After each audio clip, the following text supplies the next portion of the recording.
Ya, selamat siang. Perkenalkan nama saya Niagara Pertiwi Saribu, NIM 2201081 dari TPC 22.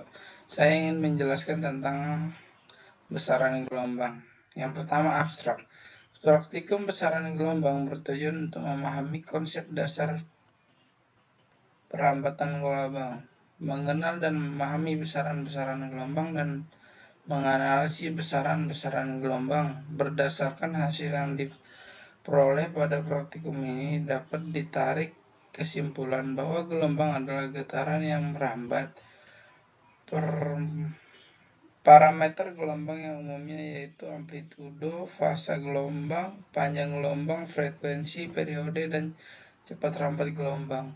Kata kunci gelombang, amplitudo, panjang gelombang, frekuensi, periode, cepat rambat gelombang. Pada bab 1 latar belakang, salah satu pengetahuan dalam fisika yang dapat kita temui sehari-hari adalah gelombang. Gelombang merupakan suatu sistem kerja yang memanfaatkan getaran yang merambat pada suatu benda dan media lain. Gelombang menciptakan suatu bentuk yang disebut bukit dan lembah. Untuk memahami pentingnya gelombang dalam dunia modern, mari kita perhatikan internet. Bergantung pada gelombang yang dihasilkan oleh di antara proses pembangkitan dan penangkapan gelombang ini, informasi yang dibawa oleh gelombang lebih boleh jadi harus dipencetkan atau direkam kemudian diproduksi. 1.2 tujuan. Yang pertama, memahami konsep dasar perambatan gelombang, mengenal dan memahami besaran-besaran gelombang, menganalisis besaran gelombang. Yang 1.3 permasalahan. Bagaimana memahami konsep dasar perambatan gelombang. Yang kedua, bagaimana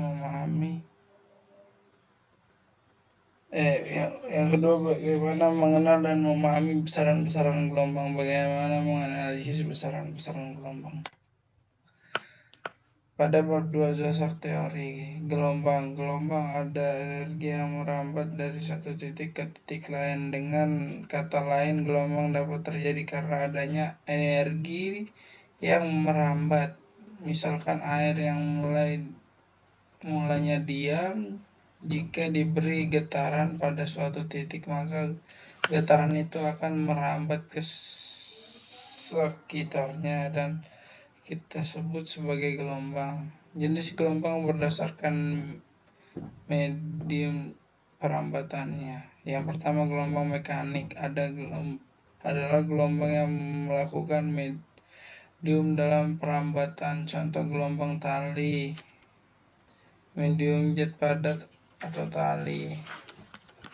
Gelombang elektromagnetik adalah gelombang yang tidak memerlukan medium dalam perambatan. Contohnya seperti gelombang cahaya, gelombang radio.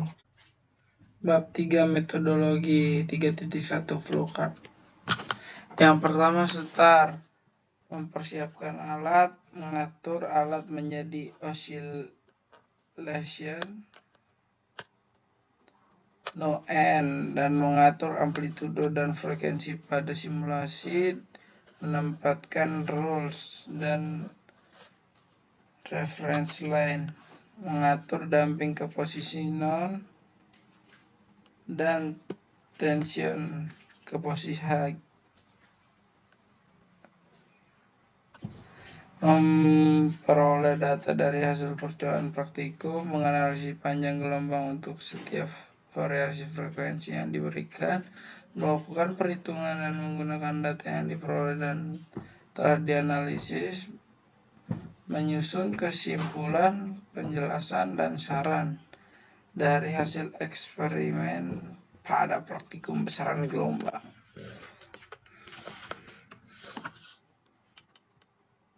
3.2 alat. Yang pertama, pad, komputer atau laptop, alat tulis dan buku.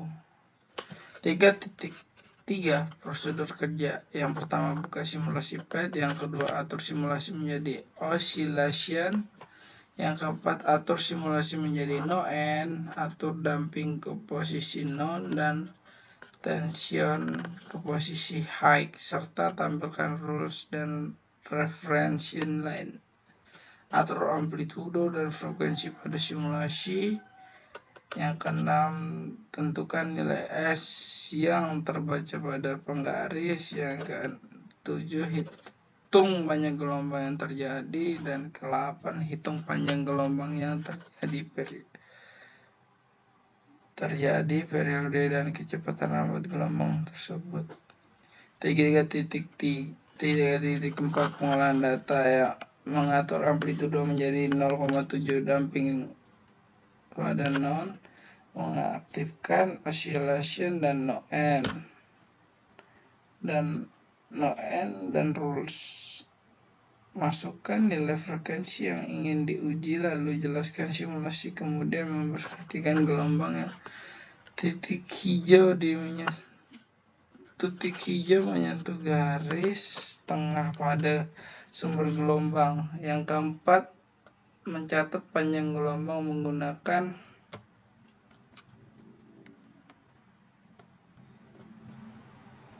penggaris sebagai perbandingan. Ini data yang diperoleh, analisis datanya. Pada grafik lambda dan F, dia berbentuk melengkung ke bawah. Pada garis V dan F, dia kayak seperti gelombang naik turun gitu. Dan ini grafik V dan T. Pembahasan dari hubungan grafik frekuensi dan panjang gelombang terlihat bahwa besar frekuensi maka semakin kecil panjang gelombang, maka frekuensi berbanding terbalik dengan panjang gelombang. Yang kedua, dari hubungan grafik panjang gelombang dan kecepatan gelombang dijelaskan bahwa semakin panjang gelombang, kecepatannya yang dihasilkan tidak berubah atau tetap. Jadi panjang gelombang dengan gelombang berbanding lurus. Dari hubungan grafik antara periode dan frekuensi dengan kecepatan gelombang dapat disimpulkan bahwa frekuensi dan periode dengan kecepatan berbanding lurus.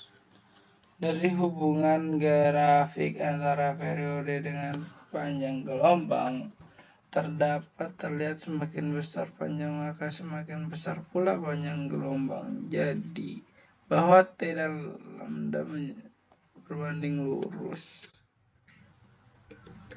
Bab 5, kesimpulan dan saran. 5.1 kesimpulan. Dalam percobaan yang telah dilakukan diperoleh kesimpulan sebagai berikut. Yang pertama, panjang gelombang dengan frekuensi besarnya berbanding lurus dengan kecepatan lambat gelombang.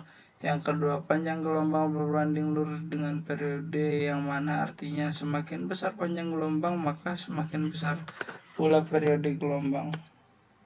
Saran yang diberikan pada percobaan ini diantaranya sebaiknya sebelum melakukan praktikum diharap membaca modul yang telah diberikan agar paham saat melakukan praktikum. Yang dua, teliti pada saat melihat penggaris untuk mengetahui besar panjang gelombang. Yang ketiga, memanfaatkan waktu sebaik mungkin agar praktikum yang dilakukan dan laporan yang dibuat mendapatkan hasil yang lebih baik. Sekian dari saya. Bila ada kesalahan, mohon dimaafkan.